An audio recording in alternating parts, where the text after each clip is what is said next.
Yang mau saya pertanyakan, mungkin kita mulai dari bahas dulu pertanyaan Mas Riki kali ya. Oke. Yang dulu tanyain Zakir Naik ya. Masih ingat mungkin Mas Riki? Sebenarnya aku nanya ke Zakir Naik, sebenarnya tuh lebih ke pengen validasi aja sih. Zakir Naik tuh orientasinya tuh kemana, goalsnya apa. Aku kan nanya, pertanyaannya apa? Perfectly perfect Al-Quran. Tapi Um, kenapa multi tafsir? Intinya kayak ya aku pernah multi tafsir, terus apalagi ya sebenarnya aku lupa ya.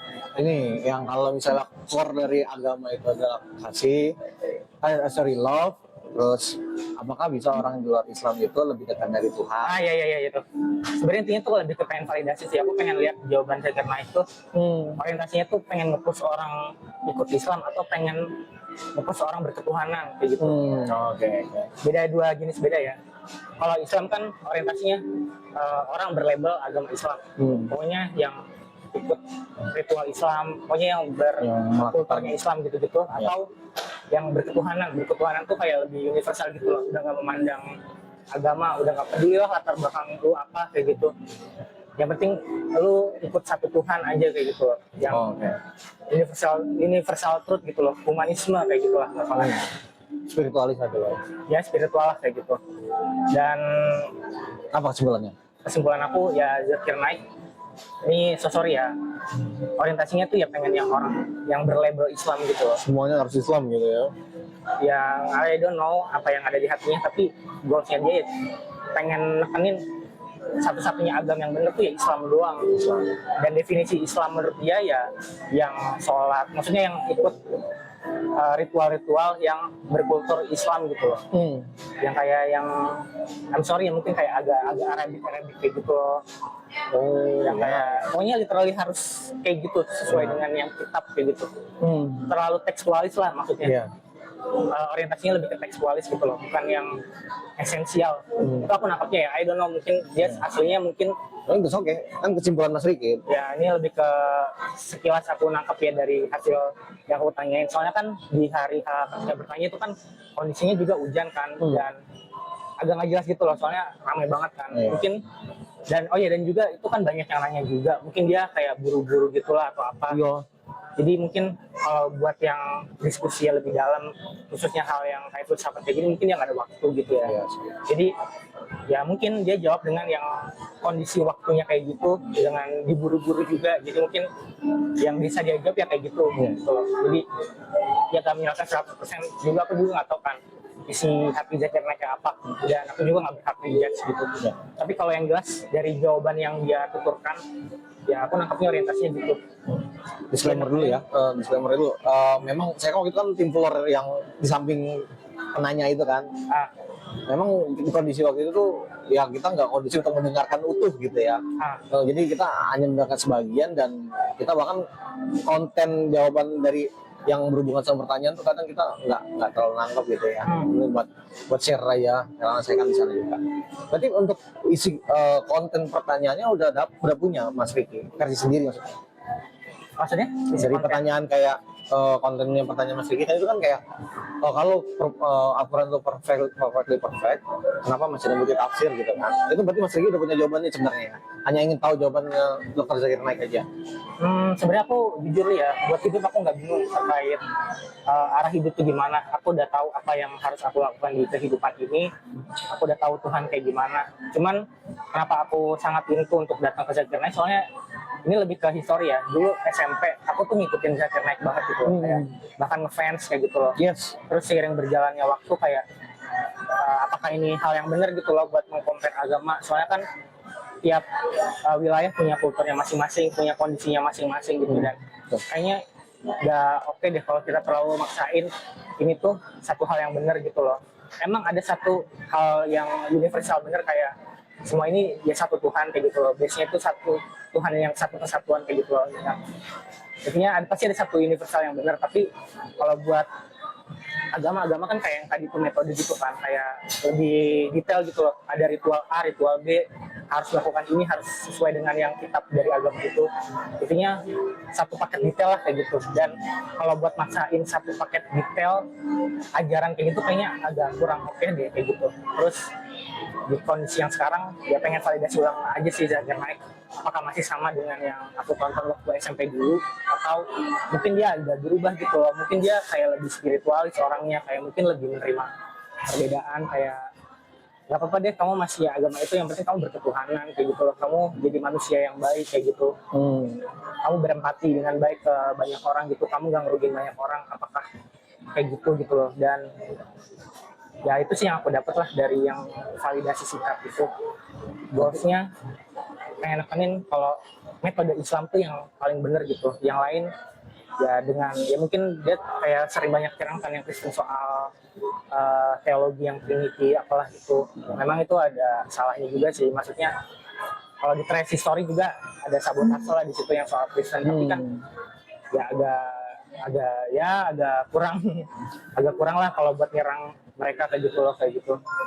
Intinya lebih fokus ke tekstualis lah intinya, gak yang ke esensial. Aku nangkepnya gitu. Oh, berarti yang saya tangkap nih, kalau mau salah boleh dibenerin ya. Tuhan itu satu. Apa? Tuhan itu satu. Yang dari Mas Riki bilang, Ya. Tuhan itu satu. Pemahaman manusia terhadap Tuhan itu yang berbeda-beda. Kayak tadi ada sabotase. Maksudnya ada, mereka punya pemahaman sendiri, akhirnya mereka memasukkan pemahaman mereka sendiri itu sebagai agama, sehingga memasukkan Trinitas, seperti itu atau gimana? Ya, soalnya kan technically agama kan produk budaya ya. Kalau yang aku tangkap ya.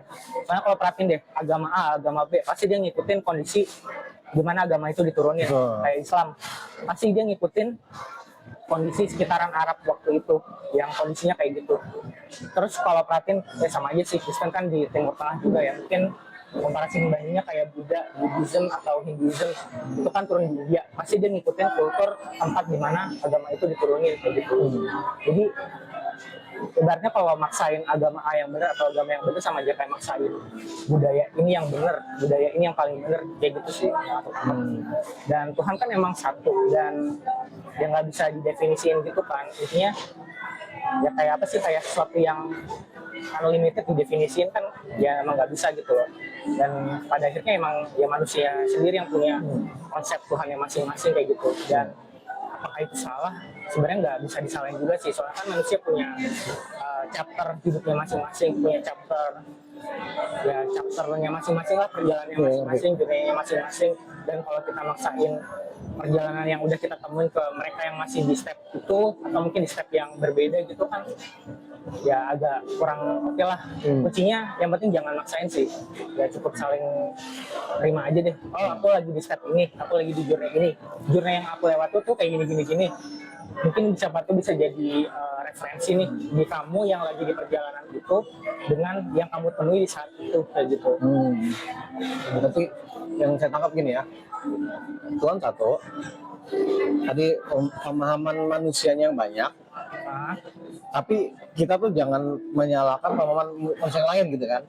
Ya. Atau mungkin lebih mudah gini analoginya, misalnya mohon maaf ya, misalnya kakak di sana, tentunya pemahaman Mas Riki dengan pemahaman saya tentang kakak itu kan berbeda, kayak kan misalnya gitu kan. Nah, Mas Riki jangan menyalahkan pemahaman Mas Riki atau memaksa pemahaman saya ke Mas Riki gitu, maksud gitu kan. Ya, soalnya kan yang dialamin, ibaratnya Mas kan punya POV-nya sendiri kan hidupnya Mas. Aku juga punya sudut pandang sendiri di hidupku. Intinya kita berdua punya pengalaman yang berbeda gitu loh. Jadi kalau maksain itu yang nggak oke sih. Sebenarnya gitu aja kata kuncinya, jangan maksain. Betul. Kalau menurut kita dia salah, ya udahlah, dia pasti lagi di step salah mungkin, siapa tahu mungkin di next life-nya atau apalah gitu di selanjutnya mungkin dia nemuin kebenarannya versi dia sendiri gitu lagi mungkin. Itu pada akhirnya. Nah, next pertanyaan saya udah mulai masuk teologi sedikit ya. Okay. Objeknya berganti jadi Tuhan. Tuhan yang maha tahu, Tuhan yang tidak berubah. Definisi Tuhan yang paling tahu Tuhan itu sendiri kan, benar nggak? Ya, Tuhan nggak bisa didefinisikan lah intinya itu. Maksudnya kan gini, kalau kan di Jawa itu tahu nggak ada satu apa sih namanya? Ada satu frasa intinya nek mono ya ujung mono. Intinya kalau kamu mendefinisikan Tuhan itu kayak gitu, ya itu bukan Tuhan kayak gitu. Saking Tuhan nggak bisa didefinisikan. Oke. Tapi kita boleh dong mendefinisikan menilai bukan zatnya ya, bukan zatnya. Tentu Tuhan itu berbeda dengan makhluk.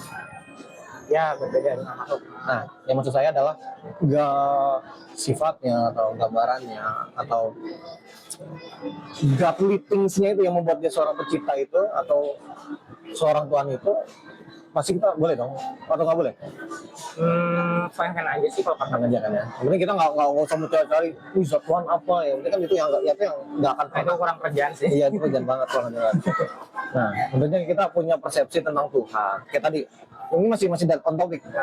Tuhan satu, persepsi banyak nih. Tapi kan dari persepsi banyak itu, persepsi paling benar pasti persepsi tadi Tuhan itu sendiri, benar nggak? Persepsi Tuhan itu sendiri tuh maksudnya gimana nih? Persepsi yang datang dari Tuhan. Tapi Tuhan bukan sosok. Tuhan bukan sosok. Bukan lah. Tuhan itu apa? Person, maksudnya nggak bisa kita definisi Tuhan itu person kan unidentified gitu loh, tidak terdefinisi. Kalau kita mendefinisikan dia person ya berarti definisi person dong, dia berarti bukan, nggak boleh. Dunia yang kita tahu ini sekarang kan terdiri dari rumus-rumus apa ya? Ada hukum alam lah. Hukum alam ya, hukum alam yang ada yang konsisten. Kayak 2+2 sama. Ini ada sistem gitu ya. Ada sebuah sistem yang tidak random. Ada kayak 2+2 namanya 4. Bener? Sorry, maksudnya setuju kan? Ya setuju, intinya dunia ini satu sistem lah. Ada sistem yang terstruktur dan terkalkulasi lah sedemikian rupa akuratnya kayak gitu. Intinya dibalik dari suatu sistem yang konsisten, menurut saya ya, mungkin bisa ini itu ada sebuah wisdom dibalik. Ada sebuah wisdom. Jadi gini, penciptaan itu harus memiliki minimal itu 2 sifat ya kamu kira. Pertama skill, kedua kemauan.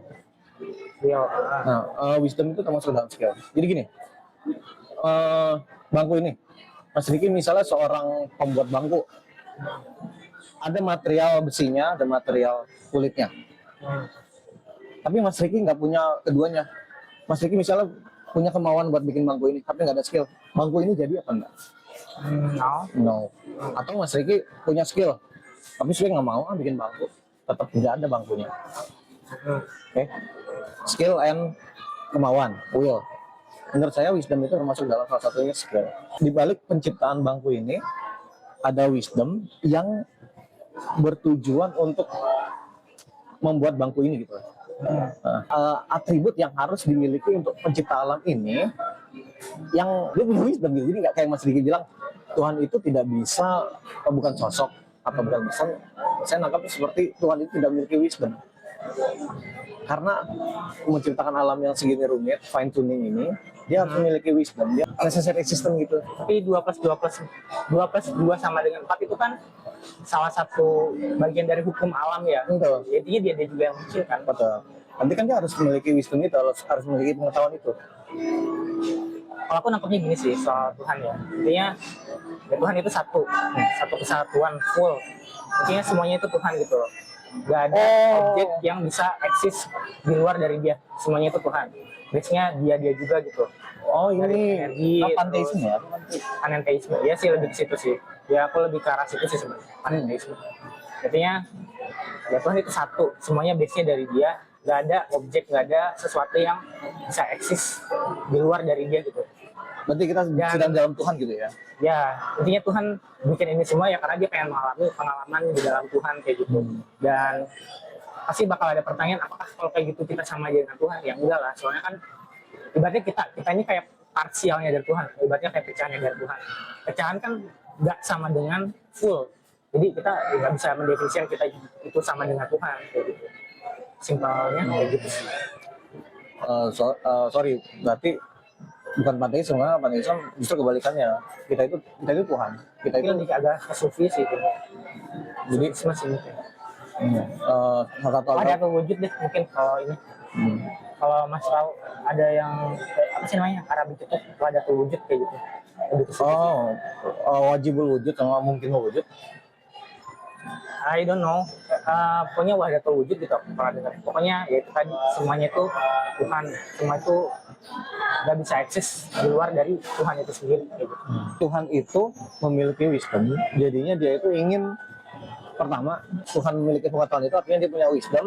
Ketika Tuhan punya wisdom, rasanya akan adil jika Tuhan membagi wisdomnya itu ke ciptaannya. Tapi hati-hati loh, kalau bilang Tuhan Maha Tahu, ibaratnya dia kayak harus bergantung ke informasi gitu kan. Apa? Bergantung? Intinya kalau bilang Tuhan Maha Tahu, otomatis kan tahu. Ibaratnya dia harus tahu sebuah informasi itu sendiri kan. Iya, Kalau memang menurut aku, Tuhan yang mengenerate informasi sendiri sih. Jadi sebenarnya tetap dia juga, dan semua formula ya dia yang generate gitu loh. Dia yang generate pengetahuan, dia simpan itu di database, dan ya udah tinggal jalan aja gitu programnya. besar ya, tapi yang tidak beliau paksakan dalam sistemnya itu adalah free will kita, free will manusia. Oh ya, free will emang Ya. bisa paksa, soalnya kan ini sebenarnya lebih ke teori sih. Intinya kan kita pecahan dari konsisten Tuhan ya maksudnya ya. Iya, ya. Otomatis ada satu apa sih namanya? Berarti kita kayak berdiri sendiri gitulah, apa sih namanya? Kesadarannya gitu loh. Ya, conscious. Conscious itu yang membagi pribadi kita. Jadi ya seperti Mas tahu, Trinitas itu kan satu Tuhan tapi 3 pribadi, 3 conscious, 3 kesadaran. Which is kalau kita masukkan itu, cara menghitung itu ke manusia tuh dihitung 3 Tuhan. Karena Maksudnya yang Kristen gitu. yang Trinitas bilang satu Tuhan tapi ada 3 conscious, ada 3 pribadi. Sebenarnya kalau adil, sebenarnya kalau misal mau Trinitas berarti Mas sama saya itu satu manusia, karena kita hakikatnya manusia tapi memiliki 2 kesadaran. Satu sumber yang kesadarannya terpecah gitu. Iya, seperti itu. Sebenarnya Trinitas tuh Analogi gampangnya kayak gini deh. Artinya Tuhan itu laut, terus ada ombak. Ombak kan kayak banyaknya ekspresinya, ombak kayak gini, ombak kayak gini. Nah, ombaknya itu kayak ya jiwa kita gitu loh. Jadi satu sumber, banyak ekspresinya, kayak gitu sih. Simpelnya. Dan kesadaran aku nih salah satu ekspresi Tuhan gitu loh. Kesadaran Mas ya salah satu ekspresi Tuhan melalui Mas kayak gitu loh. Sorry, berarti nanti akan kontradiksi dengan yang pernyataan Mas, Tuhan itu berbeda dengan makhluk, sama dengan makhluk, berbeda dengan makhluk. Berarti ya kan memang berbeda, soalnya kan ombak nggak bisa disamain sama laut kan. Tapi masih, karena gini, karena pemahaman saya yang saya tahu mungkin saya salah. Tuhan itu pencipta laut itu, baik dari ombaknya itu. Nah ini analogi kalau kita gambarin laut sama ombak kayak gitu. Laut kita ibaratin Tuhan, kan laut itu kayak semuanya kayak gitu loh. Ya, yang paling besarnya lah ya. Terus ada ombak kan kayak ekspresi dari laut, kayak ada ombak yang gede gitu, ombak yang gini, itu kayak ekspresi Tuhan aja. Itu analogi ya, bukan Tuhan itu Iya. pencipta laut, itu analogi doang. Yang analogi dalam Islam tahu, Tuhan itu di luar dari kreasi, ya, which is yang kiamin hubinasi apalah kayak gitu ya. Yang tidak akan selamanya kita bisa melihat zat Tuhan. Ya emang nggak bisa, soalnya kan ibaratnya dia ini kayak parsial gitu kan. Iya. Kita sudut pandang kita juga ya parsial aja. Terbatas. Kita ya terbatas gitu loh, nggak bisa ngeliat keseluruhan ekspresi dari Tuhan itu. Soalnya kan ya unlimited, ibaratnya satu ngeliat unlimited gimana sih kan, atau unlimited didefinisin gimana sih kan nggak bisa. Di matematika mungkin bisa, tapi di dunia nyata nggak bisa. Enggak, di matematika juga kayak nggak bisa. Nggak bisa ya? Terkait Tuhan memiliki wisdom. Unlimited wisdom. Begini Mas. Ada benarnya sih. Tuhan memiliki wisdom. Tadi terus akan adil, tentunya Tuhan membagi wisdomnya itu tujuannya hanya satu ya, supaya ciptaannya ini memiliki keteraturan dan memiliki tujuan hidup. Memiliki peraturan dan tujuan hidup. Karena gini, kalau kita tidak mendapatkan guidance dari Tuhan, semua akan subjektif, benar nggak? Semuanya kenapa? Subjektif. Oke, ya. Mas Riki boleh istilahnya mencuri karena tidak ada namanya objektif truth. Mas Riki misalnya apa ya? Ya karena Tuhan tidak melarang, dan jadi di ketika temu Tuhan pun kita punya justifikasi. Loh, mohon maaf kalau Tuhan tidak melarang saya melakukan hal itu. Bener nggak? Bisa nggak Tuhan begitu? Tapi Kalau bisa nggak Mas Riki? beda konteks nggak sih? Itu arahnya lebih ke moral code aja nggak sih? Kayak lebih ke moral, apakah hal ini itu baik atau enggak kayak gitu. Iya kan. Misalnya kalau Tuhan tidak menentukan yang baik dan buruk, maksud saya gitu. Semuanya kan subjektif. Tapi aku agak kurang sependapat deh soal itu. Misal kalau soal hukum-hukum, kalau hukum-hukum itu lebih ke emang manusia yang bikin deh kalau kata aku ya. Hukum maksudnya misalnya kayak hukum mencuri itu kan ngerugiin orang. Ya udah, oh kalau merugikan orang ya udah kita bikin aja satu hukum nih, intinya nggak boleh nyuri ya biar semua orang nggak rugi gitu loh, nggak dirugikan. Oke, kita ambil contoh yang lain yang tidak merugikan. Ini sorry mungkin agak sedikit ekstrim. Incest. Nggak usah yang ini deh, nggak usah yang ini. Misalnya bapak sama anak, kan nggak mungkin ada keturunan yang segala macam lah ya. Menurut Mas Riki itu salah apa benar? Salah lah, soalnya kan itu ngerusak DNA kayak gitu. Bapak sama anak laki-laki. Bapak sama anak laki-laki. Maksudnya gay kayak gitu. Yes. Incest. Dan Gay incest. Secara moral salah sih sebenarnya. Kenapa? Karena darah daging gitu loh, DNA. Tapi kan tidak merugikan orang lain. Mereka sama-sama mau. Lebih ke moral sih berarti kalau kayak gitu ya. Emang asumsi kita terkait itu ya salah. Moral code apa? Sorry yang dilanggar. Maybe you can continue deh, mungkin biar aku bisa ini. Sorry? Maybe you can continue dulu deh, biar okay. aku bisa ini. Iya. Ini terkait gay incest kayak gitu ya. Iya. Jadi gitu. Jadi kita butuh objective truth yang mengatakan ini salah sekalipun tidak merugikan orang lain. Karena Tuhan tahu ini akan merusak. Ini Tuhan lebih tahu dari karena pencipta kan. Tentunya paling tahu terkait ciptaannya gitu. Seandainya Mas bilang harus ada salah satu hal objective truth, itu sama aja kayak kita memaksakan subjektif kita nggak sih? Kalau misalnya yang berkata itu Tuhan, bagaimana? Dari mana kita tahu itu yang berkata Tuhan? Nah, ya. Jadi gini. Nah, itu udah mulai menarik nih. Oke. Pertama gini ya. Tadi setuju ya, berarti wisdom ya. Tadi Tuhan ingin menyampaikan wisdomnya. Kalau aku nangkepnya, yaudah deh argumen Mas dulu deh, dulu deh. Kayaknya kalau aku motong terus nggak fair. Oke. Jadi Tuhan memiliki wisdom, Tuhan memiliki pengetahuan yang terbaik untuk ciptaannya. Ya. Pasti Tuhan ingin menyampaikan dong. Nah, bagaimana menyampaikan itu? Kita sudah tahu kan dari zamannya manusia. Kayaknya Nabi itu bukan cuman ada di budaya Islam. Ya, dari agama lain juga ada kan kayak Nabi. Mungkin kalau di Hindu jemputnya avatar. Bahkan di Chinese juga ada loh kayak Lao Tse ya. Nah, dia situ Nabi sih, soalnya kan dia bawa hukum, bawa kitab juga. Perfect. Intinya kalau memang itu bukan sebuah mitos di satu suku aja, which is bisa dibilang Nabi itu ada. Ya. Messenger itu menyampai pesan dari Tuhan. Ya. Jadi Tuhan itu mengirim manusia sebagai messengernya, sebagai nabinya untuk menyampaikan pengetahuan dari Tuhan tadi. Nah, pertanyaannya adalah apakah kita tahu nabi yang mengaku nabi ini benar dari Tuhan? Pertanyaan seperti itu. Nah, tentunya akan ada banyak cerita terkait mukjizat. Nabi Musa membelah laut, which is ya sangat-sangat terkenal. Terus Nabi Isa menghidupkan orang lain. Nabi Elia juga menghidupkan orang mati. Terus Nabi Muhammad ya banyak lah, menyembuhkan orang sakit, menyembuhkan membelah bulan. Nah, itu suatu mukjizat yang bisa di zamannya itu membuktikan bahwa dia nabi gitu. Oke. Nah, sekarang di zaman kita nih yang udah nggak ada nabi, kita gimana nih membuktikan atau tahu nih pesan mana yang berasal dari Tuhan yang untuk menyampaikan objektif tadi itu. Nah, tentunya yang bisa kita tracing ya tinggal kitab suci yang ditinggalkan. Oke. Nah, menurut Mas Riki, kriteria apa yang dimiliki sebuah kitab yang datang dari Tuhan?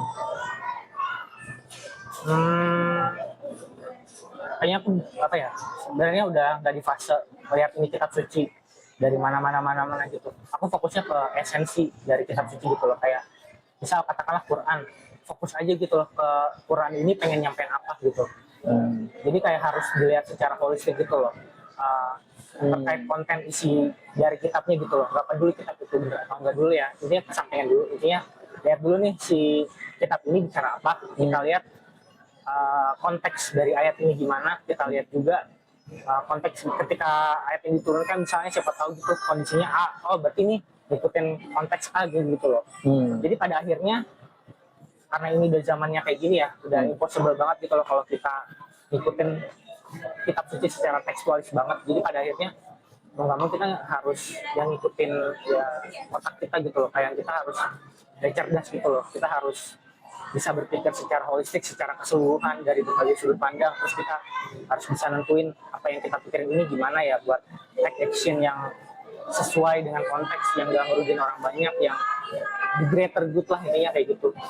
Jadi I don't give a shit gitu loh terkait kitab suci A B C D A B C D. Yang penting aku ngebaca konten dari kitab suci ini apa intinya, konteksnya gimana, penerapannya gimana gitu loh. Lebih ke situ aja sih.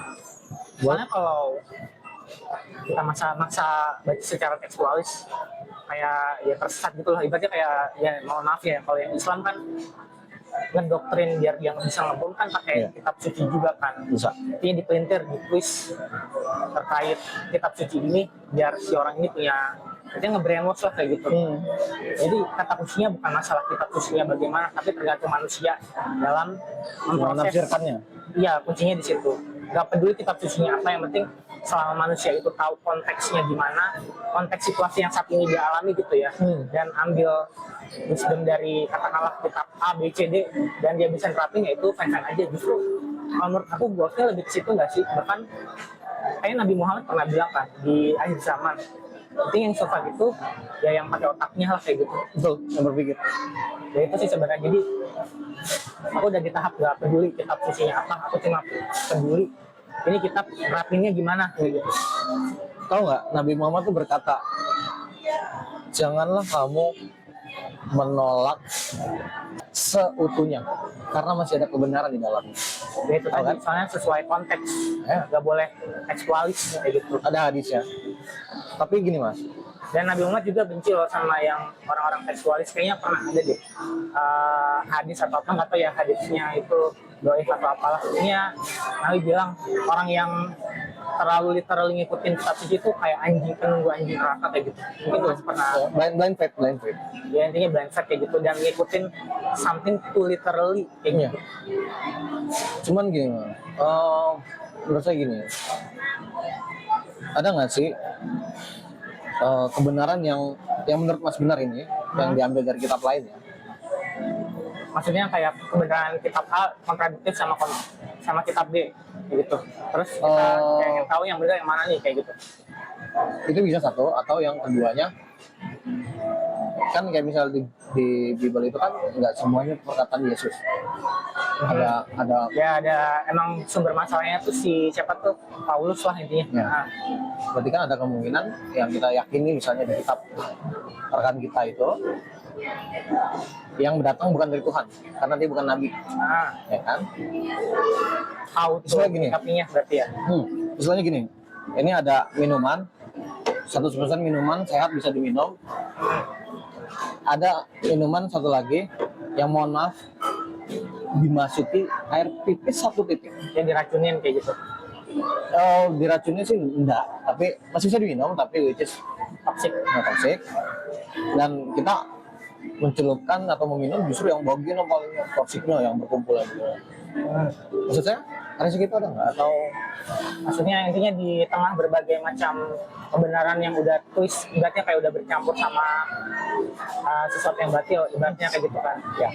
Dan kalau itu kita gimana cara survive-nya kayak gitu ya, dan tentunya kalau kita yang sudah belajar kan fine, tapi ketika kita menyampaikan ke anak-anak kita nih, kamu boleh loh ngambil kebenaran dari kitab itu, ada risiko lebih besar nggak sih mereka tuh yang hanya karena mengikuti bapaknya atau kakaknya mengambil yang salah gitu? Pasti ada kemungkinan. Aku mikirnya simple sih ya, kita emang somehow di set sama Tuhan hidup di zaman ini, dan udah di warning sama nabi-nabi sebelum-sebelumnya. Zaman ini tuh zaman Dajjal kayak gitu loh. Dajjal itu dalam hal ini konteksnya kebenaran sama yang kebatilan tuh kayak gitu sedikit rupa tuh kayak susah banget tuh bedanya. Membaur ya.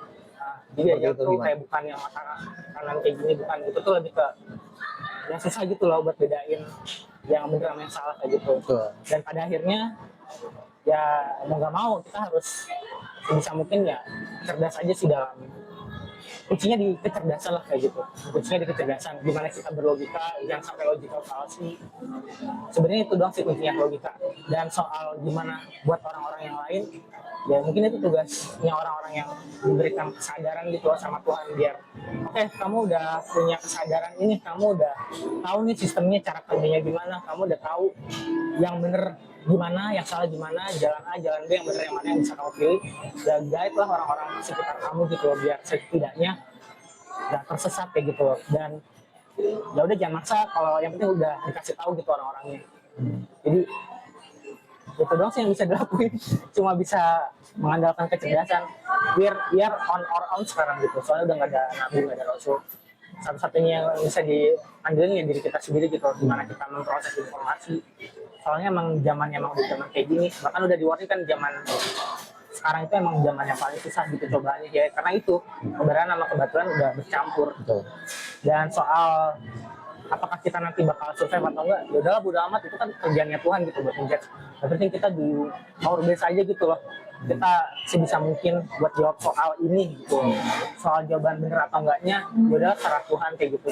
Dan kalau misalnya hati atau niat kita murni gitu kan mencari kebenaran, aku yakin sih pasti ada aja gitu guide-nya gitu biar bisa nemu jalan yang benar. Walaupun katakanlah masa dibilang ini katakanlah udah ada toksiknya gitu, ini ada yang benar, dan kalau kita feel atau kayak ngerasa ragu, ya udah nggak usah diminum aja gitu nggak sih? Atau minum yang 100% murni dari Tuhan. Kalau dari mana itu, Mur?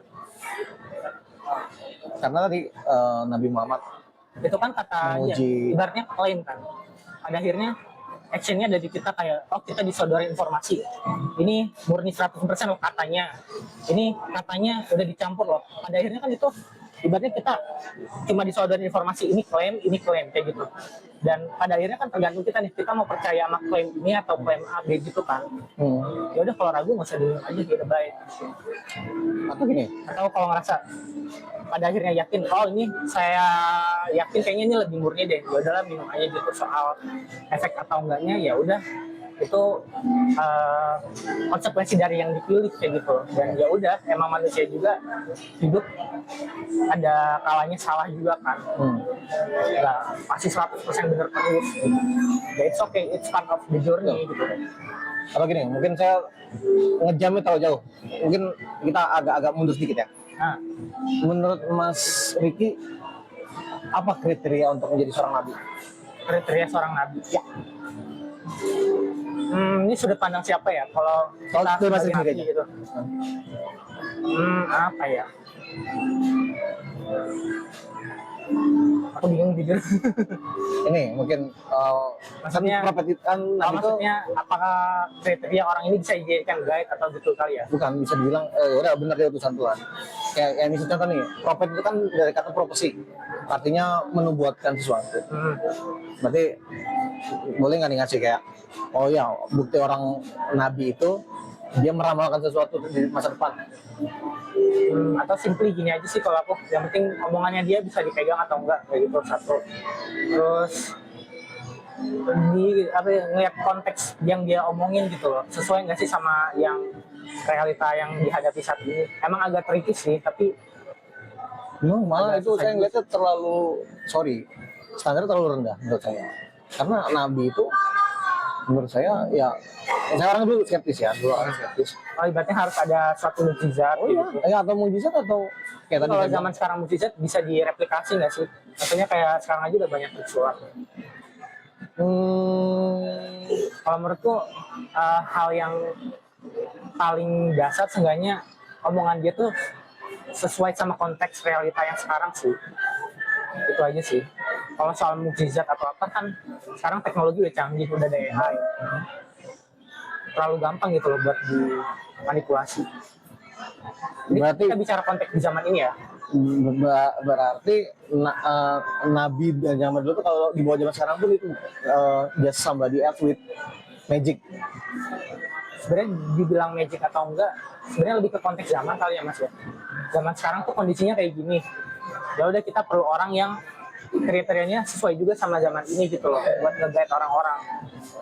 Kalau buat zaman dulu mungkin ya mungkin apa sih namanya, kecerdasannya mungkin agak sedikit rendah gitu loh, dan mereka baru bisa yakin kalau ada sesuatu yang wow kayak gitu. Kalau zaman sekarang kan udah beda gitu konteks manusianya. Manusia zaman dulu sama manusia zaman sekarang kan beda. Atau gini, saya langsung spesifik tentang seorang Nabi Muhammad lah ya. Mungkin nggak sih Mas, gini, menurut Mas Riki, awan itu berat atau ringan? Awan itu kan ada terdiri dari air-air gitu kan, maksudnya uap air.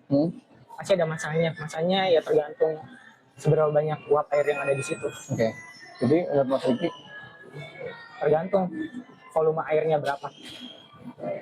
Yang bisa sampai tebak mata itu? Kalau awannya banyak ya berat kayak gitu. Berat. Berarti memang Mas Riki pintar lah ya. Karena jujur kalau saya tuh sebagai orang yang awam ya, tidak mempelajari IPA secara menjauh, menurut saya ringan. Karena apa? Karena bisa terbang di udara, ketiup angin. Tapi hati-hati, itu kan panca indera juga kan pada akhirnya. Dan panca indera bisa aja subjektif kayak gitu. Dan tergantung juga, mungkin Mas juga kan masih belum ada informasi terkait itu gitu. Makanya berpikiran seperti itu. Tapi sesuatu yang sudah diukur, itu menjadi sebuah scientific method ya. Maksudnya sudah terbukti, ya kemungkinan besar gitu. Dan menurut sains, itu berat. Nabi Muhammad 400 tahun lalu, maksudnya di Al-Quran pun disebut gitu kan, tidak bisa membaca, tidak bisa menulis satu buku sebelumnya, sebelum menjadi nabi, ya kan? Berarti intinya bagaimana mungkin seorang yang bisa mengalahkan syair-syair tingkat tinggi William Shakespeare-nya Arab lah, tapi tidak bisa mengalahkan kesempurnaan Al-Quran gitu ya, which is sesuatu yang Nabi nggak sih kayak gitu? Nah, dia tuh memenuhi kriteria Nabi nggak sih? Tadi kan aku di awal bilang ya, yang penting yang dia katakan itu sesuai dengan konteks situasi. Nabi Muhammad kan tadi Mas bilang, oh dia awan itu berat. Itu kan sesuai dengan konteks situasi ya, Mbak. Wah, emang itu fakta alam gitu loh. Kalau awan itu terdiri dari uap air yang mana itu berat pasti sesuai dengan volumenya. Yang mana itu kan benar gitu loh, sesuai dengan saintifik. Berarti dia Nabi gitu loh. Dan susahnya itu lebih ke validasinya aja sih sebenarnya. Karena kan tiap orang pasti punya kemampuan atau mungkin punya background yang beda-beda gitu loh. Jadi emang dia nabi tapi kita susah aja buat memvalidasi. Bener nggak sih yang dia omongin itu sesuai dengan konteks situasi? Jadi kalau aku bilang apa yang dia omongin sesuai dengan konteks situasi, kayaknya masih masuk deh sebagai kriteria nabi. Contoh gini, ada salah satu nubuat Nabi Muhammad yang mengatakan bahwa di akhir zaman, mendekati akhir zaman, suku Arab Bedouin yang telanjang kaki di akhir zaman itu akan berlomba-lomba membangun gedung tertinggi di seluruh dunia. Jadi nggak cuma gedung tertinggi di Arab, tapi gedung tertinggi di seluruh dunia. Which is terrealisasi sekarang kan, karena gedung tertinggi di dunia sekarang apa? So far masih Burj Khalifa. Burj Khalifa. Dan saingannya yang kedua? Yang di Arab lah, Arab Saudi. Tapi yes. Jam itu. Sudah berarti mereka sedang berkompetisi sama-sama dari keturunan. Artinya ada profesi yang dia bilang dan dia benar gitu. Dan gak cuma itu. Beliau di hadis selanjutnya itu mengatakan bagaimana suku Bedouin Arab itu mendapatkan atau bisa membangun soalnya di Arab kan katakanlah daerah minyak gitu. Betul. Minyak Arab muncul di tahun berapa? Kayak 90-an ke abad 20 lah. Ya, abad 20. Which is nggak mungkin si Waras lalu tahu akan ada minyak kecuali mendapat pengetahuan dari Sang Maha Tahu. Jadi nggak cuma meramalkan gedung tertingginya, tapi meramalkan cara mereka mendapatkan uangnya itu. Which is dari di hadisnya bumi akan memuntahkan tracernya. Aku percaya Nabi Muhammad tuh salah satu nabi ya gitu di sini. Jadi pada akhirnya ya memang Nabi Muhammad itu salah satu petugas Tuhan yang jadi nabi kayak gitu. Itu aku percaya ya. Ya, oke.